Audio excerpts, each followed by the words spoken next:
자, 2교시 시작하겠습니다. 자, 2교시 때는 우리가 그 관점 바꾸기에 대해서 이야기하도록 하겠습니다. 실은 상호 이해는 상호 이해를 통해서 기존의 관점을 좀 바꾸는 것이 중요한 거거든요. 그래서 적극적 경청이라든지 또 제언을 통해서 이 관점을 어떤 식으로 바꿔가야 윤리한 방향으로 갈 수 있는지 그 내용에 대해서 한번 공부를 해보도록 하겠습니다. 한번 화면을 같이 보면서 공부하겠습니다. 자, 보면은 관점 바꾸기는 이렇게 내용들이 있겠습니다.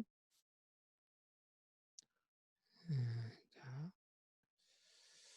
관점 바꾸기는 그 조금 더 줄여가지고 하겠습니다.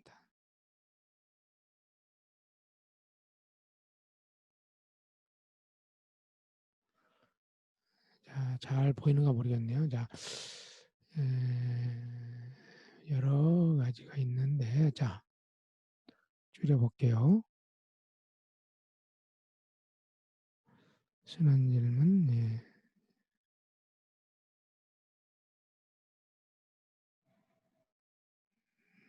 다음에 협력을. 자, 서론에서는 보면은 조정의 기본 목표는 당사자로 하여금 상대방의 관점을 이해하도록 하는 것이다. 공감을 기초로 한 상호 이해 과정을 통해서 당사자는 현재 또는 과거에 대해 다시 생각하고 평가하게 느낀다. 이러한 관점 바꾸기를 위한 방법은 다음과 같다. 그래서 이제 실은 상대방의 입장을 이해하는 사람들은요, 그러기 위해서는 이제 그 감정이 조금 수록으로 들어야 되겠죠. 그래서 사람 감정이 깊게 있을 때는 상대방 이야기를 안 들으려고 그러니까 그래서 사전에 만났을 때 상대방의 이야기를 충분하게 적극적 경청을 통해서 듣고 그 사람의 감정이 충분하게 표현이 돼서 카타르시스가 되도록 만들어주고 그래서 서로 간의 감정이 잘 누그러졌도록 해주는 것이 그래서 이완해서 할 수 있도록 해주는 것이 굉장히 중요하다. 그래서 이제 조종의 어떤 분위기라든지 환경을 만드는 것이 굉장히 중요한 관건입니다. 자, 그리고 나서 다양한 관점을 서로 그 자기의 관점이 바뀌도록 또 타인에 대한 관점이 바뀌도록 하는 것이 굉장히 중요한데 다양한 기법들이 있는데 한번 보도록 그렇게 하겠습니다. 자, 먼저 통제된 쌍방 대화다. 이게 무슨 말이냐면요. 아까 이야기했죠. 그러니까 재연 같은 경우 우리가 대화를 할 때 이야기할 때는 우리가 돌아가면서 이야기합니다. 다른 사람 이야기할 때는 끼어들지 않습니다. 그 다음에 대화를 하실 때는 이야기를 누가 들었는지 이야기한 다음에 들은 내용을 되돌려 주겠습니다. 이런 식의 어떤 대화의 과정에 통제를 좀 가해줘야 된다. 그래서 보통은 싸움은 이야기하는 과정에 끼어들게 한다든지 너무 많은 한쪽 한 사람만 이야기한다든지 그랬을 경우에 문제가 생기거든요. 그래서 이 대화는 통제된 어떤 쌍방 대화가 되도록 만들어주는 것이 성공적인 어떤 대화의 굉장히 좀 중요한 부분이다. 그래서 상대방의 말에 반응하기 앞서서 먼저 정확하게 들었는지 확인하는 의미에서 그 말을 반복하는 거. 아까 재연 같은 거 있잖아요. 이 방법으로 당사자 상호 경청하면서 이해받았다는 느낌을 갖는다. 또한 상대방의 말을 반복하고 천천히 반응함으로써 자신의 행위를 성찰하고 통제하는 긍정적 효과를 하겠다. 그래서 우리가 이제 갈등 조정과 관련된 특별히 회복적 서클과 관련된 논문들을 보니까요.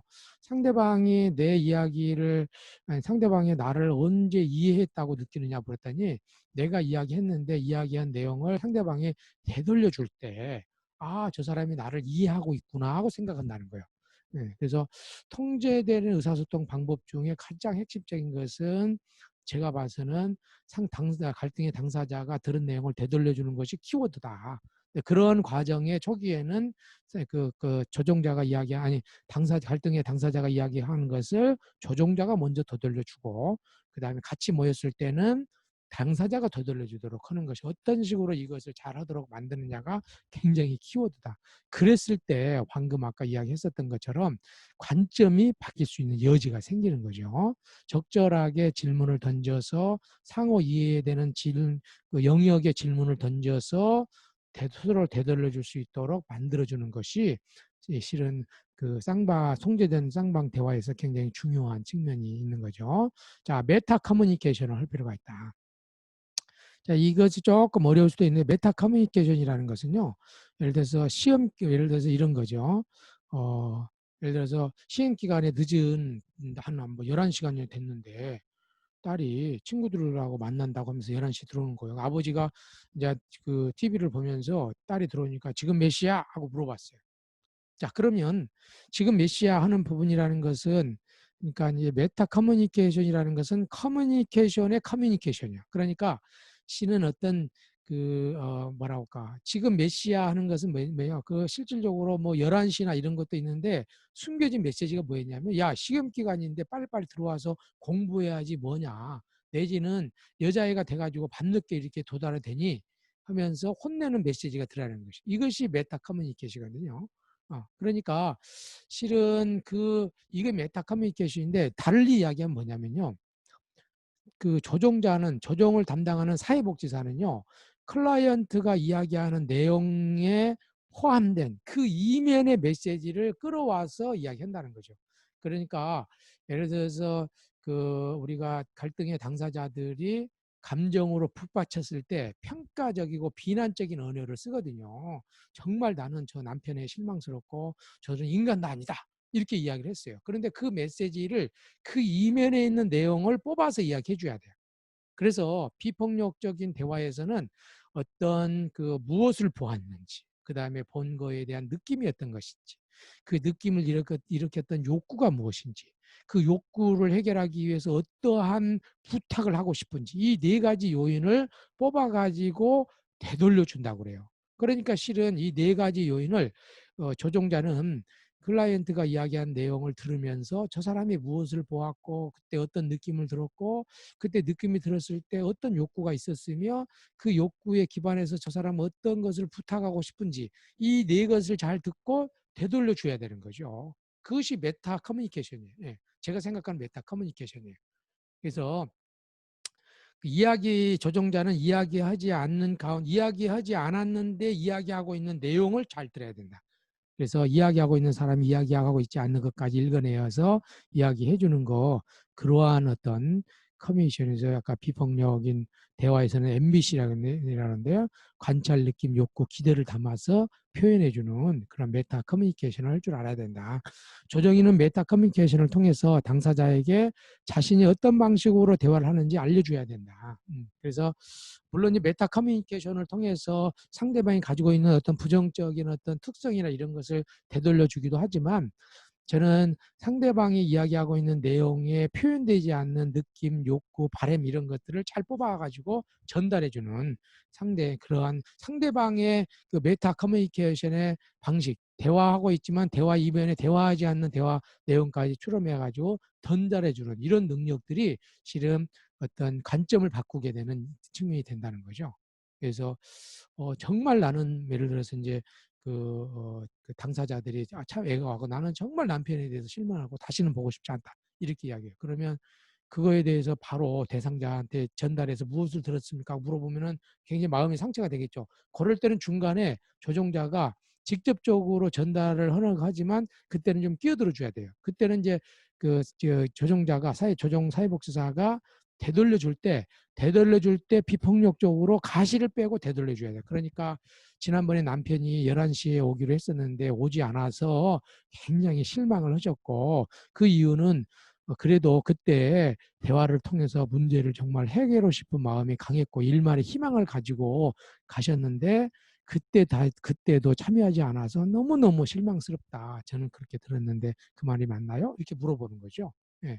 그래서 직접적으로 비난의 이야기를 막 가가지고 가스채 가지 않도록 이렇게 그 내용을 듣고 비폭력적으로 대화해주고 내가 한 이야기를 남편이 무엇을 들었는지 내 이야기를 조종자가 무엇을 이야기했는지 들은 거 그것을 되돌려요. 그러니까 가시를 뺀 내용을 전달해주고 전달된 내용이 전달해주도록 해야 되는. 그러니까 직접적으로 재연 같은 경우에 단점이 뭐냐면은 너무 폭력적이고 거칠은 내용이 전달해지면 감정이 파국적으로 갈 수 있어요. 그럴 경우에는 조종자가 적극적 경청을 통해서 메타 커뮤니케이션을 활용해 가지고 가시를 빼고 전달해주고 전달된 내용이 상대가 다시 전달해주도록 하는 방식으로 가는 것이 굉장히 중요하다. 이건 나중에 한번 실습을 좀 해야 될 부분이다. 그다음에 이제 순환 질문이 관점을 바꾸게 하는 측면이다. 이 순환 질문은 이렇게 서클 퀘스천이다. 이게 체계론적 심리치료에서 가장 많이 활용하는 기법인데요. 이 기법은 개인 행동의 직선적 인과관계보다는 체계, 가족, 집단, 조직 등의 하위 체계가 각 순환적 인과관계에 초점을 맞춘다. 순환적 질문은 갈등 당사자들에게 돌아가면서 갈등, 문제, 사건, 자신들의 상호작용 패턴이나 관계에 대해 질문함으로써 서로의 관점 및 견해 차이를 밝혀냄과 동시에 자신에 대해 통찰을 증진시키는 데 목적이 있다. 순환 질문의 대표적인 예는 다음과 같다. 한번 보면요. 순환 질문의 대표적인 예는 자 보면요.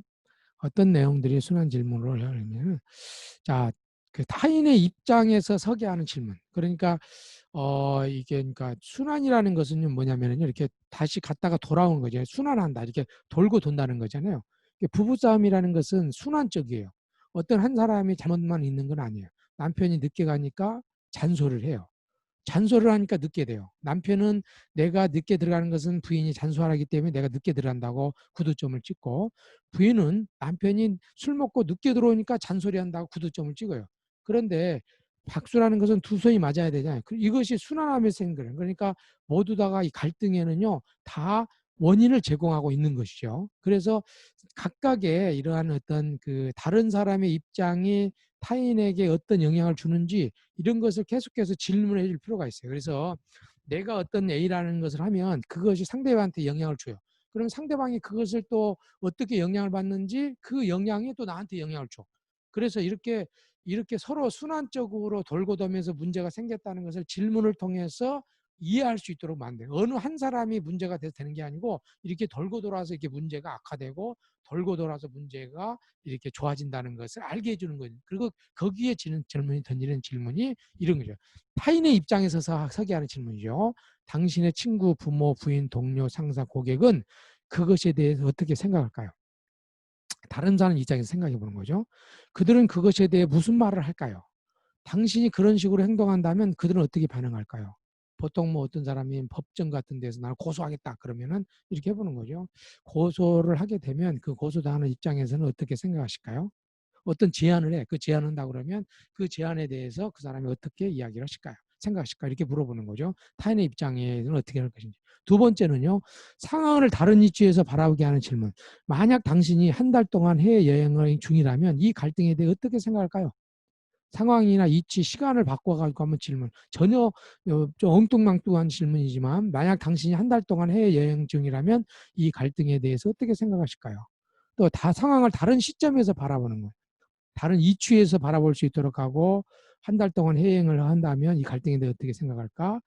또 상황을 다른 시점에서 바라게 하는 질문. 만약 당신이 7년 후에 현재의 상황을 돌이켜 본다면 이 갈등에 대해 어떻게 생각할까요? 7년 후는 어떻게 생각할까요? 이것도 새로운 관점이 되겠죠.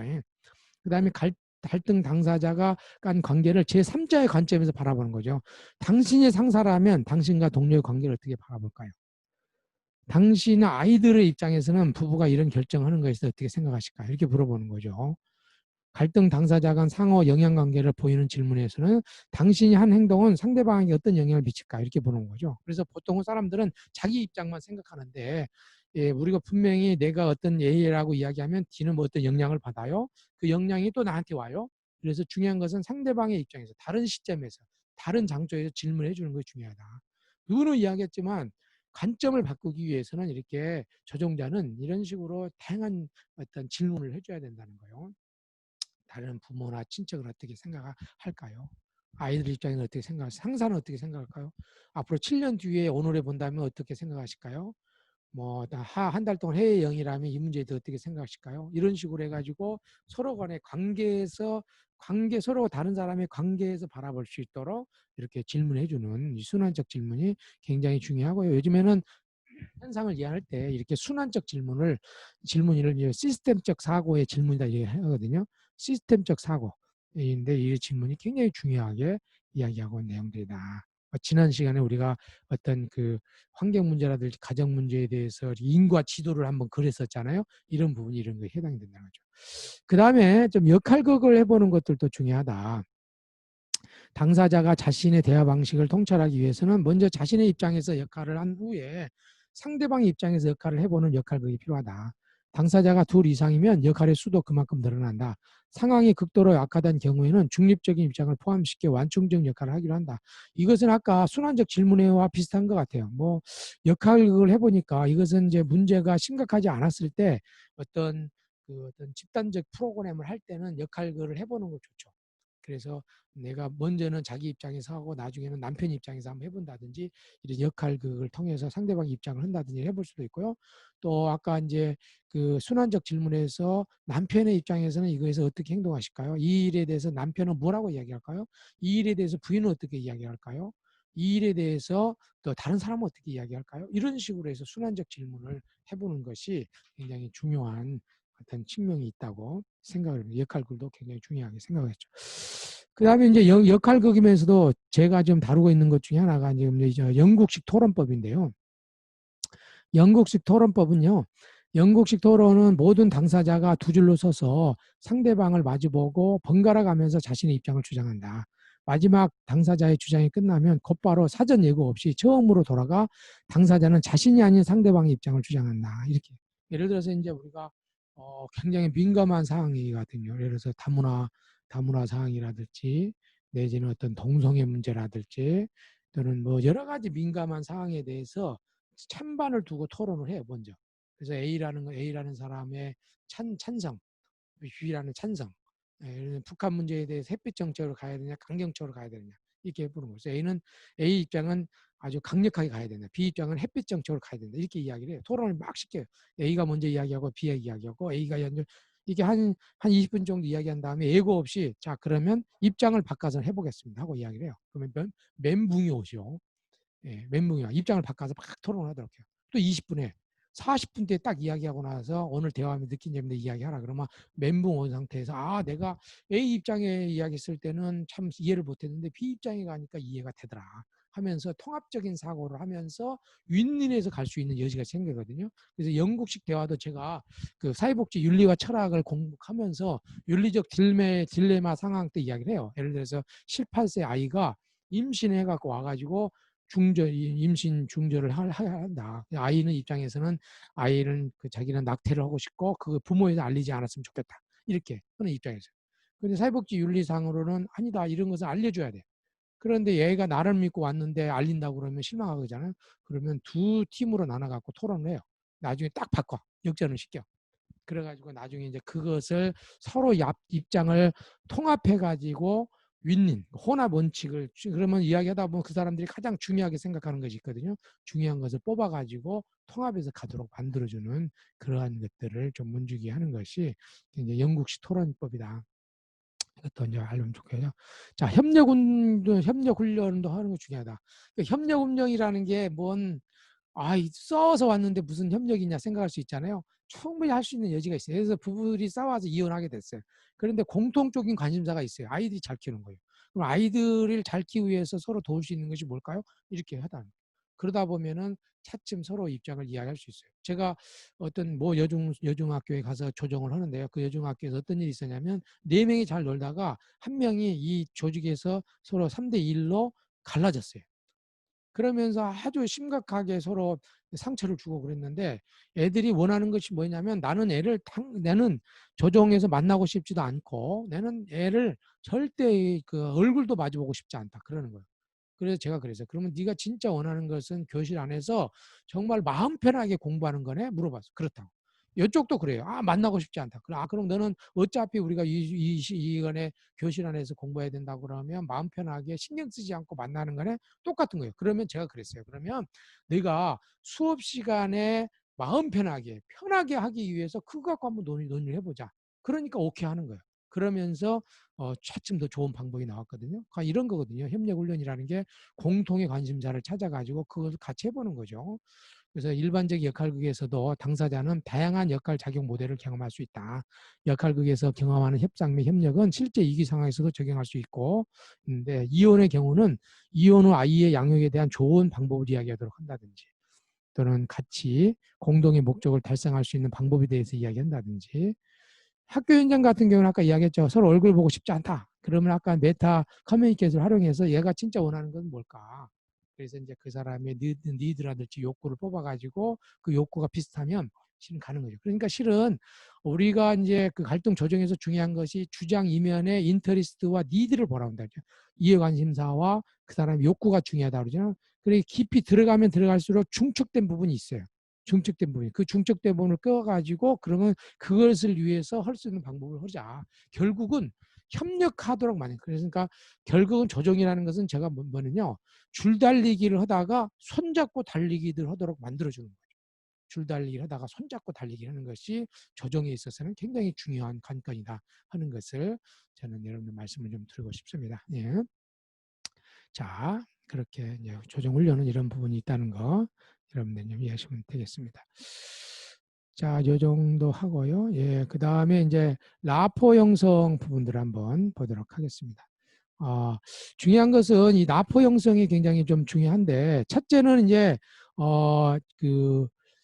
조종에 사람들이 참여할 때는요, 일단은 당사자하고 조종인 간의 라포가 굉장히 중요합니다. 사전 대화에서 이 사람이면은 내 이야기를 충분히 전달할 수 있도록 신뢰를 가져야 되는 거죠. 그래서 굉장히 법정까지 가서 신뢰로운 관계, 법정까지 가서 심각한 어떤 문제가 하나 있었는데요. 그 문제를 해결하기 위해서 이렇게 저기를 했어요. 그 조정을 갔는데 전화를 했더니 전혀 조정을 참여하지 않겠다. 일단은 가서 한번 이야기를 나누고 싶다고 그랬더니 참여를 했는데 이 사람이 나중에 결국 참여를 했어요. 그래서 조정이 잘 끝났어요. 그러면서 조정자가 물어봤어요. 어떻게 해서 당신은 처음에 안 한다고 했는데 나하고 조정을 하게 됐느냐, 조정에 참여하게 됐냐 그랬더니 선생님이 저를 만나러 와가지고 카페에서 이야기했는데 선생님이 제가 밤 8시에 만나는데 10시까지 한 번도 시계를 보면서 내 이야기를 보는 한중에 시계를 보지 않았다. 그러면서 내 이야기를 그렇게 적극적으로 경청을 해줬다는 거죠. 그러면서 이 사람이면 되겠다 생각하는 거죠. 그러니까 이 조정에서는 굉장히 중요한 거죠. 이 라포. 그러니까 적극적 경청을 통해서 내가 당신을 충분하게 존중하고 있다. 예. 그래서 조정자는 이 사람도 갈등의 당사자들이 그 어떤 그 결과를 통해서든지 이 사람이 중요하다. 이게 존중하고 있다는 것을 확실하게 보여줘야 되거든요. 예, 그런 측면에서 갈등 당사자와 잘 라포를 형성하는 것이 조정의 핵심적인 어떤 성공 요인이다. 자, 그래서 언어적 측면에서는 경청과 상대방의 이해 방법. 그래서 계속해서 적극적 경청을 통해서 이해해줘, 수용해줘 하는 거. 두 번째로는요, 비언어적, 유사언어적 측면에서 상대방의 자세를 따라하는 보조 맞추기 기법이 있어요. NLP라고요, 신경언어적 프로그램이 있어요. 여러분들, 사랑하는 사람들은요, 상대방의 말과 표정을 따라하거든요. 가만히 보세요. 우리가 이제 뭐 커플 티 같은 거, 그다음에 커플 티, 커플링 이런 거 있잖아요. 사랑하는 사람들은요, 그걸 뭐든지 따라하고 싶어요. 그런데 신기하게 보니까요, 친해지는 방법 중에 하나는요, 상대방의 말과 행동을 그대로 따라하게 되면요, 그 사람이 상대가 저 사람과 친밀감이 높아진대요. 여러분도 한번 해보세요. 이것이 NLP에서 상대방과 친해지는 방법 중에 하나거든요. 그래서 상대방이 이야기하면서 오른손을 들면 자기도 모르게 오른손을 들어주고, 상대방이 눈을 감고 이야기하면 자기도 눈을 감고 이야기하고, 상대방이 웃으면 같이 웃어주고, 이렇게 페이스, 얼굴이라든지 이 보조를 맞춰주잖아요. 상대방이 빨리 이야기해주고, 이렇게 되면 사람들이 아주 친밀감을 느껴준다는 거예요. 그래서 조종자가 아까 적극적 경청을 통해서 하지만 상대방의 표정이나 언어나 이런 것을 따라함으로써, 그런데 그렇게 너무 따라하게 되면은 이것도 조금 그러니까 좀 티나지 않게 따라함으로써 이것이 그 조종자가 그 사람들의 친밀감을 형성할 수 있는 방법이라는 걸 여러분들이 아셔야 돼요. 라포가 형성되면 조정인은 당사자에게 갈등 해결 능력이 갖춰지도록 그 다음에 교육할 수 있어요. 그 다음에 라포가 형성이 되면 조정하기 위해서 이런 거 하면 됩니다. 그래서 첫 번째 라포 형성하는 거, 적극적 경청을 통해서 이해하고 존중하면서 하는다는 것. 두 번째로는 페이싱 기법, 그걸 좀 따라하기를 통해서 할 수도 있다는 거. 이게 조정인이 우리가 이제 당사자가 조정인과 라포를 형성하는 방법 중에 하나다. 자, 당사자가 라포 형성 방법은 뭐가 있을까요? 예, 당사자들의 공통점을 강조하는 것은 NLP의 라포 형성 기법 중에 하나다. 공통점. 그러니까 실은 공통점이라는 것이 이제 표정을 따라하는 것도 있지만 공통의 관심을 찾아 하는 거예요. 그러니까 이 두 사람의 공통의 관심을 찾아갈 때에 실은 실은 굉장히 좀 그 상생으로 서로 윈윈해서 갈 수 있는 여지가 생기는 거예요. 그래서 조정희는 주장 이면에 있는 그 인터레스트 관심과 정말 필요에 관심을 갖고 그거에서 그 공통의 관심점을 찾아냄으로써 그러면서 이 둘. 그래서 이제 제가 알고 있는 어떤 그 우리 그 교수님 한 분은요. 대화를 가잖아요. 그러면 한 15분 내에 저 사람하고 나하고 뭔가 겹치는 부분, 공통적인 부분을 찾아내요. 어떻게든지 간에. 같이 아는 사람이 있다든지 아니면 같은 학교를 나왔다든지 종교가 같다든지 이런 걸 찾아내가지고 그걸 팍 부각을 시켜요. 그러면요. 자기 생각에 한 20분, 30분 정도 되잖아요. 그러면은요. 그 중요한 핵심 것을 딱 고리를 딱 맞잖아요. 그때부터 아주 대화가 아주 쉬워진다는 거죠. 그래서 우리가 물리적으로 그 사람의 표정이나 말투를 잘 따다하는 것도 굉장히 중요하고 적극적 경청을 통해서 하는 것도 중요하지만 공통점이 뭔가 공통점을 빨리 찾아내는 것이 굉장히 중요한데 갈등 당사자에서는 공통의 관심 찾아내는 거. 아까 아이들의 양육 같은 거 있잖아요. 이런 것들을 찾아서 할 때에 라포가 형성이 된다는 거죠. 그래서 서로 다른 입장도 중요하지만 그 사람들이 서로 진실로 원하는 어떤 공동의 관심을 찾아내 가지고 할 때에 당사자 간의 라포가 형성이 되고 라포가 형성이 되면 아주 일사천리로 어떤 협력해서 가기도 하고 상대방이 더 이해할 수 있는 방법으로 가기도 한다. 자, 그다음에 이제 우리가 갈등 완화 방법이 있어요. 우리가 하다 보면 제가 지금 하고 있는 것처럼 일사천리로 가지 않겠죠. 그러니까 실은 5명 중에 10명을 대화에 초대하면 5명만 오고 5명 중에서 70%가 60%, 70%가 만족하니까 실은 3, 40%가 조정을 통해서 해결이 안 되는 거죠. 그건 인정을 해야 돼, 한계. 조정이 모든 걸 다 해결할 수 없어요. 조정이라는 것은 조종자가 해결하는 것이 아니고 당사자들의 그런 의지와 환경이 돼야 되는 것이기 때문에요. 그 부분들. 그래서 이제 하다 보면은 격한 어떤 상황이 될 수 있어요. 그런 격한 상황일 때 어떤 식으로 갈등을 완화시킬 수 있는지 한번 보면요. 조정에서 당사자 사이의 오해를 풀고 더 이상의 피해와 갈등 고조를 예방하는 것은 매우 중요하죠. 당사자들의 신념이라든지 목표라든지 소망에 일치할 수는 없지만 갈등에 대한 공동 인식은 가능하다. 지금까지 언급한 조정인의 임무를 정리하면 이와 같이 이야기를 할 수 있겠습니다. 첫째, 자 보면요. 당사자에게 유익한 대화 규칙을 솔선수범하여 보여줌으로써 상호 존중하는 분위기를 강조한다. 그래서 당사자들이 어떤 격한 말을 하든지 간에 그 사람을 어떻게 존중과 배려로 존중하는 태도를 항상 보여줘야 돼. 격한 말을 하더라도 어떤 존중하는 태도, 어떤 감정을 표현하더라도 존중하는 태도를 보여줌으로써 저들이 나를 따라해서 서로 존중하도록 한다. 중립성과 공정성을 통해 갈등 당사자로 하여금 조정인을 신뢰하도록 해야 돼. 이거 깨지면 다 깨져요. 중립적이라는 것은 둘 다 아무것도 개입하는 것이 아니고 똑같이 중요하게 생각하자는 거죠. 공정성. 그러면서도 공정하게 하는 거. 당사자 사이의 오해의 소지를 제거함으로써 모든 당사자가 조정인의 전문 능력을 신뢰하도록 해야 된다. 서로 간에 오해의 소지가 있는 부분들을 이야기함으로써 그러면서 조정인의 어떤 그 조정인에 대해 신뢰할 수 있도록 해야 되고 당사자들이 서로 다른 신념들에 대해서 논의할 수 있도록 해줘야 된다. 사람들은 자기가 중요하게 생각한 것 때문에 싸우기 때문에 그 어떤 중요한 것 때문에 화가 났기 때문에 그런 감정 뒤면에 있는 중요한 신념이 드러날 수 있도록 해줘야 된다. 대화 위기 상황에서 메타 커뮤니케이션을 사용한다. 아까 이야기했죠. 그러니까 조정 갈등 당사자들이 막 이야기했을 때 그것을 그 사람의 관찰과 느낌과 욕구와 바램으로 듣고 이야기해 줄다. 이럴 때에 어떤 이 위기를 극복할 수가 있다. 그다음에 당사자에게 협상 중단 및 갈등 고정 예방 규칙을 사전에 통보해. 예를 들어서 이제 제가 조정을 하시다가 상대방이 너무 욕을 한다든지 그랬을 경우는 제가 조정을 멈춥니다. 그래서 위협적인 행동을 한다든지 그럴 때는 제가 조정할 수 없습니다. 그때는 바로 조정을 제가 멈춥니다. 하면서 미리미리 어떤 조정을 중단할 수 있는 상황을 미리미리 고지해서 그러한 그 위협 상황이 더 나아갈 수 있도록 미리미리 사전 통보를 해주는 것들도 조정에서 굉장히 중요하다. 그래서 이제 갈등이 고조되지 않도록 하는 것이 중요하고요. 협상 중단 및 갈등 고조 예방 규칙으로 또 보면 자, 이렇게 이야기를 할 수가 있습니다. 자, 상대방이 감정적으로 반응하거나 오해하더라도 상대방을 이해한다. 상대방을 이해한다. 이런 것들이 먼저는 조종자가 이해해야 되겠고, 상대방이 이걸 조금 더 어떤 만약 다 갈등 당사자가 신뢰가 되면, 그러면 이걸 사전에 교육하면 좋겠죠. 상대방이 감정적으로 반응하고 오해하더라도 상대방을 이해하려고 하시고, 상대방이 속임수를 쓰더라도 정직하고 믿을 수 있는 행동을 하고, 상대방이 술책을 쓰더라도 나는 쓰지 않겠다 하는 것들, 상대방이 자유롭게 나를 설득할 수 있도록 나도 상대방을 설득하고자 한다. 상대방을 진심으로 받아들이고 그로부터 무엇을 배우려고 한다. 사람이 아니라 문제에 대해서만 공격한다. 상대방을 공격하면 나의 주장과 요구가 가치를 잃는다. 상대방이 관심사에 대한 존중을 말로 표현한다. 문제 해결에 진정한 관심을 보인다. 상대방이 관심사와 공통된 부분이 있을 때에는 문제 해결 방안을 제시할 준비가 되어 있음을 표현한다. 상대방이 수용하지 않을 경우에는 자신의 이해관계와 관심사가 정말 중요한지를 선출한다.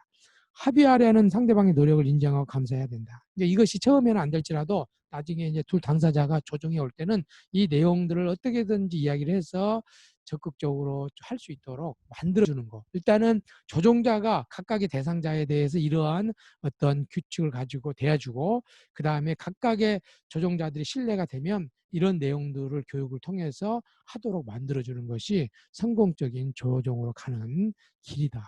이렇게 생각이 들어집니다. 그래서 협상 중단 및 갈등 고조 예방 기축으로는 이런 부분들에 대해서 지켜주도록 어떻게 할 것인가 이런 거고요. 다양한 갈등 고조 또 뭐 방법인데요. 첫째는 이제 격한 감정을 이해하는, 지금 우리가 아까 이야기했죠. 격한 감정이 있을 경우에는 우리가 앞서 이야기했던 것처럼 당사자 일방이 격한 감정을 표출하여 자신의 의도를 알리려 할 때 조정인이 개입한다. 이때 앞에서 제시한 감정 모델은 큰 도움이 된다. 격한 감정 조정 모델. 다시 한번 격한 감정을 예를 들면 다음과 같이 있다. 그래서 이렇게 얘기하죠. 당사자 일방이 상대방으로 인해 주관적으로 타당하다고 생각하는 규범 또는 요구가 침해됐을 때, 규범이 침해됐을 때, 상대방이 그 침해에 대한 책임을 져야 생각될 때, 상대방이 제시한 정당성의 근거를 인정할 수 없을 때, 상대방의 행동으로 인해 자신의 관심사가 침해 또는 위협받았을 때 격분 감정이 있는다고 그러죠. 그때는 선생님이 지금 화가 나셨는데 뭔가 중요한 것이 있는 것 같아요. 그 중요한 부분이 제가 좀 이해하고 싶은데요. 제가 이해할 수 있도록 좀 도와줄 수 있겠습니까? 보통 사람들은 규범이라든지 책임이 어떤 침해당했을 때 이렇게 화를 내는데, 선생님은 어떤 중요한 것이 침해당했어서 이렇게 화를 냈나요? 하고 이야기해서 이렇게 하도록 하는 방. 그 앞에서 이제 격분 감정을 다루는 거, 이것이 오늘 여기서 이야기했었던 이러한 어떤 갈등을 격분 감정 다루는 방법 중에 있죠. 그래서 이해를 목표로 하는 대화는 격분을 유발하는 장소에 초점을 맞춘다. 따라서 조정인은 격분한 당사자로 하여금 이해한 내용을 상대방에게 전달하고 입장을 밝히도록 한다. 그러니까 우리의 조정은요, 이해 조정이에요. 서로 간의 입장이 상대에게 이해되도록 만드는 것이 우리 조정인의 굉장히 중요한 어떤 원칙이라는 거. 그 다음에 이제 그럼에도 불구하고 앞에서 이야기했지만 회의 중단을 해야 될 게, 그 조정 회의를 잠시 중단하는 것은 상황 악화를 막는 보조적 개입 방법이다. 예를 들면 조정 회의를 중단하고 당사자는 갈등과는 무관한 일상을 일어난다. 다음 회의는 다른 장소에서 새로운 발언 순서에 따라 섞게 한다. 중간에 회의 중단하고 쉬는 방법도 있고요. 오늘 이 얘기를 감정이 깊게 해서 조금 다음 주에 하면 좋겠습니다 하고는 한 일주일 동안 쉬고, 또 장소도 다른 데 좋은 장소로 바꾸게 되면은 조금 더 감정적으로 하지 않고 더 나은 방법이 있다. 사람은 한번 감정이 깊어지면 합리적으로 사고할 수 없어요. 그랬을 경우에는요, 잠시 멈춰서 회의를 진단하는 거 좋다.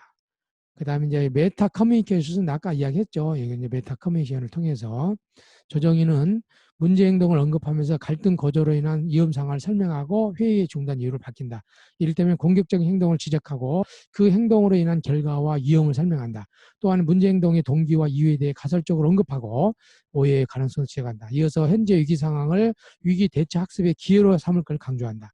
아울러 조정인의 목표는 조정인 자신의 입장, 생각, 이해관계가 강요가 아니라 상호 협력을 통해서 생산적인 교환을 위한 대화에 있음을 다시 한번 강조해서 그 사람들이 이해하지 못한 부분들을 되돌려주고 이것이 어떻게 영향을 미칠 것인지에 대해 설명해 주면서 이것이 대화를 앞으로 상생의 대화 방법으로 가는 그런 기회를 삼자 하면서 메타 커뮤니케이션을 활용하는 방법도 좋다.